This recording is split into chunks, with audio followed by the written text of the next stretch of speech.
সুপ্রভাত আমার প্রিয় বন্ধুরা, তোমরা সবাই কেমন আছো? আশা করি তোমরা যে যেখানেই আছো অনেক ভালো আছো এবং সুস্থ আছো।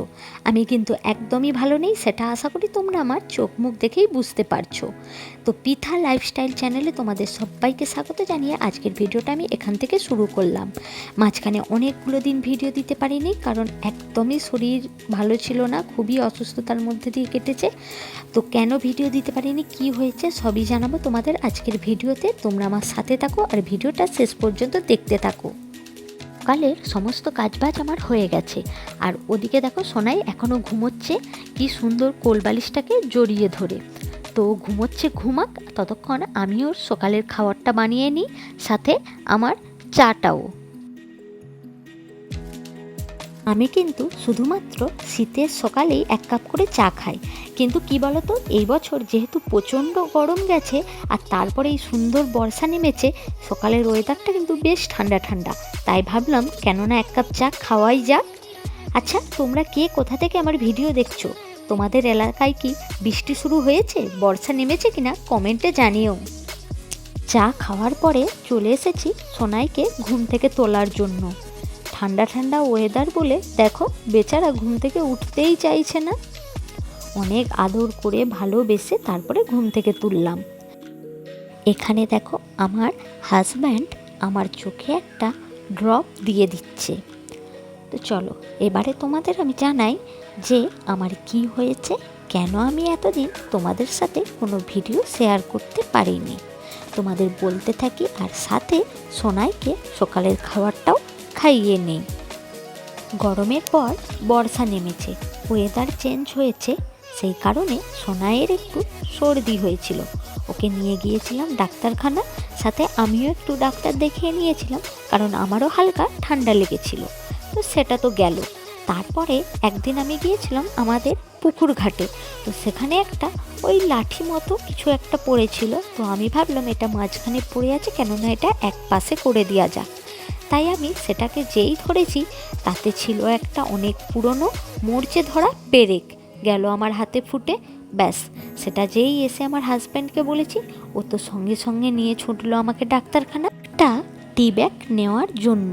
আর যারা যারা এই ইঞ্জেকশানটা নিয়েছো তারা তো খুব ভালো করেই জানো যে এটা নেওয়ার পরে হাতটা কি পরিমাণে ব্যথা হয়। আমি তো 2 দিন হাতটাকে নাড়াচাড়াই করতে পারছিলাম না। এত দূর পর্যন্ত তো মোটামুটি তবুও ঠিক ছিল, কিন্তু তার ঠিক 2 দিন পর আবার শুরু হয় আমার চোখের সমস্যা।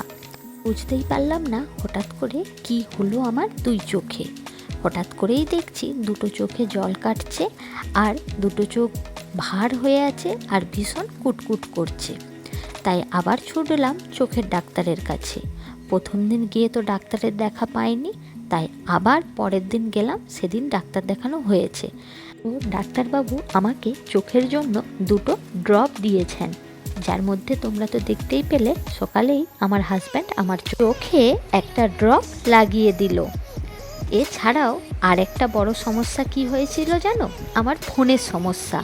ফোনের সমস্যা বললে ভুল, ফোনের যে মেমোরি কার্ডটা ছিল সেটার সমস্যা। তো কি হয়েছে না, আমার কোনো ভিডিও করা যাচ্ছিল না, কোনো ফটো তোলা যাচ্ছিল, মানে ফোনের মেমোরি কার্ডটা হ্যাং করে গিয়েছিল। জানি না কিভাবে কি হয়েছে, তবে বর্তমানে মেমোরি কার্ডটা আমাকে বাদ দিতে হয়েছে, আর ফোনটা নিয়ে আমি বেশ অনেকগুলো দিন ভুগেছি। সে যাই হোক, এখন ফোনটা ঠিকঠাকই চলছে, মোটামুটি ঠিকঠাকই আছে। আর আমি আর সোনাইও কিন্তু ভগবানের আশীর্বাদে, তোমাদের আশীর্বাদ আর ভালোবাসাতে ভালো আছি। তোমরা আমাদেরকে সবসময় ভালোবাসা দিও, আমাদের পাশে থেকো, আর আমাকে একটু সাপোর্ট করো। তোমাদের সাপোর্টের খুব প্রয়োজন আমার। তো তোমাদেরকে তো সবই বললাম কি হয়েছিল আমার, কেন আমি এতদিন ভিডিও দিতে পারিনি। তো এবার থেকে কিন্তু আমি প্রতিদিন সুন্দর সুন্দর একটা করে ভিডিও আপলোড করব। আর তোমরাও আমার পাশে থেকো ও আমাকে অনেক অনেক ভালোবাসা দিও। তোমাদের সাথে কথা বলতে বলতে দেখো সকালের সমস্ত কাজবাজ আমার গেছে, আর সাথে আমি স্নানটাও করে নিয়েছি। সোনাইকে দেখো অনেক বদমাশি করে এখন আমার কোলে বসে বসে জল খাচ্ছে। তো চলো এবারে মা আর ছেলে মিলে পুজোটা করে নিই।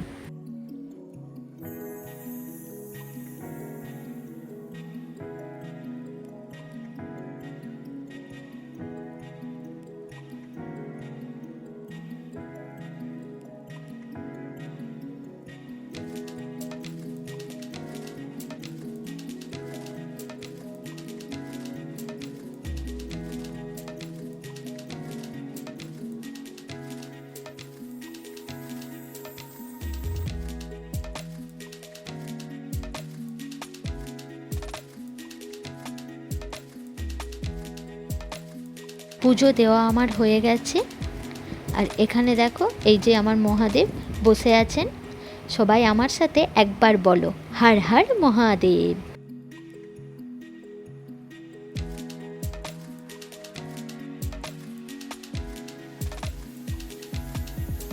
এবারে চলে এসেছি নিচে, আর নিচে এসে দেখছি আমার হাজব্যান্ড বাজার থেকে চলে এসেছে আর নিয়ে এসেছে অনেক কিছু শাক, আর সাথে নিয়ে এসেছে এই যে মাছ। এটা আমি ধুয়ে পরিষ্কার করে নিয়েছি। আর এখানে করে নিয়েছি একটা ডিম সেদ্ধ।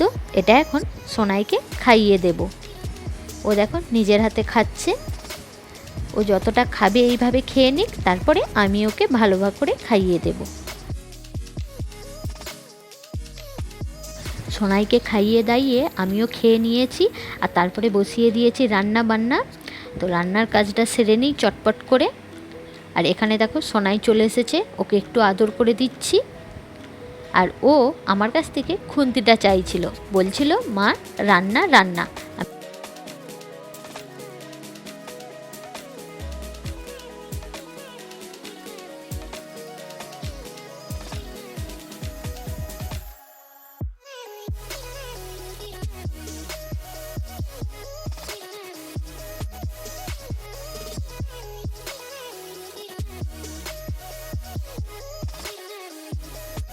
রান্না সেরে এখন চলে এসেছি ছাদে ভেজা জামা কাপড়গুলো মিলে দেওয়ার জন্য।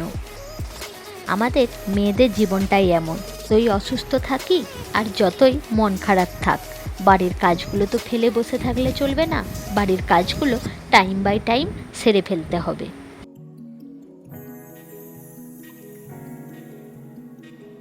ছাদে কিছু শুকনো জামা কাপড়ও ছিল, সেগুলোও তুলে নিয়েছি। এরপরে সোনাইকে খাইয়ে দাইয়ে স্নান করিয়ে ওকে নিয়ে চলে এসেছি ঘুম পাড়াবো বলে। কিন্তু ও দেখো এই যে ওর টেডিগুলো নিয়ে খেলায় ব্যস্ত। তাদেরকে বসাবে, ঘুম পাড়াবে, কিন্তু নিজে ঘুমোবে না। ও ঘুমোলে তারপরে কিন্তু আমি লাঞ্চ করব। কিন্তু ও যে কখন ঘুমোবে তার কোনো ঠিক নেই। এই যে দেখো, এই যে ওর চোখগুলোকে দেখো, এটা কি ঘুমের চোখ বলে মনে হয়? দেখো একের পর এক বদমাশি করেই চলেছে। দেখা যাক ও কখন ঘুমায়। আর এর মধ্যেই চলে এসেছে আমার হাজব্যান্ড আমার চোখে ড্রপ দেওয়ার জন্য। আমি ভুলে গেলেও ও কিন্তু একদমই ভুলে না এই কাজগুলো করতে। আর আমি ওই যে হাসছিলাম কেন বলো তো? ও বলছিল যে পরে ভিডিও করবে, আগে চোখে ওষুধটা লাগিয়ে নাও, তাই আমি হাসছিলাম। আমার লাঞ্চ হয়ে গেছে, আর সোনাইও দেখো এইখানে সুন্দর ঘুম দিচ্ছে। এখন আমিও একটু রেস্ট করে নেব। তো আজকের ভিডিওটা এতটাই। যদি তোমাদের ভালো লাগে একটা লাইক করে দিও, চ্যানেলটা সাবস্ক্রাইব করে দিও। আজকের মতো এখানেই টাটা।